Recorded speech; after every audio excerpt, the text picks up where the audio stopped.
Hello everybody! Today I'm very excited for this video. I am going to be finding my oldest sketchbook and redrawing some pictures from it. So let's go find it. This is all the sketchbooks that I have. There are so many, but I was able to find one of my oldest ones. And here it is! And to be honest, it's not in the best condition. It is quite literally falling apart and also missing a front and back cover, and a bunch of pages are falling out. But that's okay. It just means it was well loved. I got the sketchbook way back in 2018 when I was like 11, and as you can see, I already tapped out some pages that I'm going to be redrawing. I'm going to be starting with the very first page in this sketchbook. And I found this page like stuffed somewhere in like the back of this sketchbook, so the only way I was able to remember that it was the first page is the date. Thank you, little me, for dating my pages sometimes. So unfortunately for me, I have seemed to have forgotten to record the entire beginning of this sketch, which is honestly such a bummer, but it's alright because, I mean, at least you get to see the end product. So I really did kind of find this one the most boring out of all the ones I did, just because it's her standing there with like a present in hand and a cup. I didn't draw the ones around it because I think that they were just random floating heads, and I thought that that would also be rather boring. So I just drew the main girl standing there all excited for Christmas.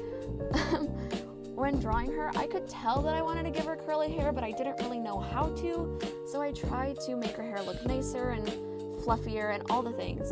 I also tried to make the box look more like a box and less like a flat square. Same thing with the cup, where I wanted it to look more like a cup and less like a flat square. I did also change her outfit ever so slightly because I couldn't figure out how to draw that weird Santa that I drew on her sweater, so I just gave her a Christmas tree. Pretty basic, but you know, better than nothing. I also did end up giving her shorts instead of like, I guess, leggings is what I gave her originally, because I think it added more interest to the outfit than just, you know, plain old leggings. I also gave her striped stockings. And for all these pictures, I added a little bit of color just for fun, just to make it pop a little bit more. Let's move on to the next one. Next, I chose this cool, like, witch character, and I was gonna try and replicate the pose almost exactly, but I did not like the pose. It reminded me of like a boring, like statuesque, almost Elsa pose, so I decided to go a little more fun. I moved her face super up close and had her hands in the foreground with the ghost coming out to the screen. I thought that that looked so much more dynamic and more interesting, and you could also see her facial expression a bit more, giving her more character. I also did make sure to keep the little like ghost thing coming off the tip of her hat because I thought that that was super cute. And I did have a lot of fun actually drawing her hands. I love drawing hands all like curled up and close to the foreground because I just think it looks so cool. Not that I'm like awesome at drawing hands, they usually look a little bit wonky, but honestly I think the ones in this one came out actually pretty good. I'm pretty proud of them. Another thing you might notice that I do is I'll do a really light first sketch, erase it, and then go over basically with line art but in pencil so I can keep it as a sketch. It's basically just first round sketching and then second round sketching, and it's honestly very helpful. It makes you feel like you've completed like a really big piece even if it's still just a sketch, and it also teaches you that cleanup is okay. Not everything has to look perfect first try. So, little fun fact, I have like over 100 OCs. It's a bit ridiculous, but drawing this character made me really excited, and I might want to make her a more permanent character in my roster and draw her more, but since I have so many, that's not very likely that she'll actually come back. But maybe if people like her, and maybe if I feel some interest, she will come back more often. One thing I actually did dislike about this drawing when I did it was the fact that I left so much empty space, like where her body is supposed to be.